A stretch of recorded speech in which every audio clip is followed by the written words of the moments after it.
Il n'y a pas que le S5 chez Samsung à ce Mobile World Congress 2014, il y a aussi les montres. Voilà, Samsung renouvelle sa Galaxy Gear. Alors d'abord, ici, c'est pas Galaxy Gear, mais juste Gear 2, puisqu'il n'y a plus d'Android d'abord, mais un Tizen. Donc au niveau d'interface, ça change pas grand chose avec la navigation par slide depuis un écran tactile d'1,63 pouces, un écran AMOLED d'ailleurs plutôt flatteur.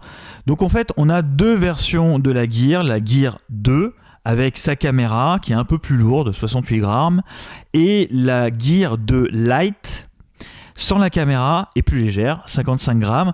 On verra bien côté prix si cette Lite est vraiment moins chère que la Gear 2, mais ça pourrait être l'option la plus intéressante.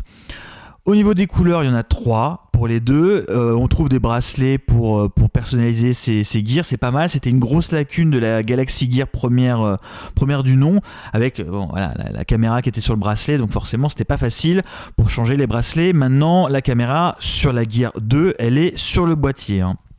Je l'ai dit, la Gear Lite, il n'y a pas de grosses différences hormis la caméra. La Lite n'a pas de caméra. Nos Gear 2 et Gear 2 Lite sont IP67, c'est-à-dire que voilà, comme le S5, il y a 1 mètre d'immersion durant 30 minutes.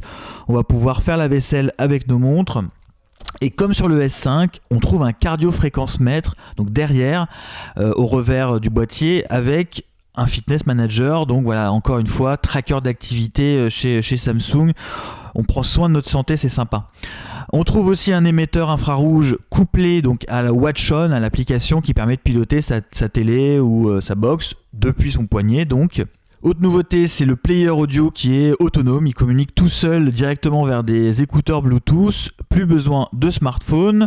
On envoie la musique directement vers ses écouteurs.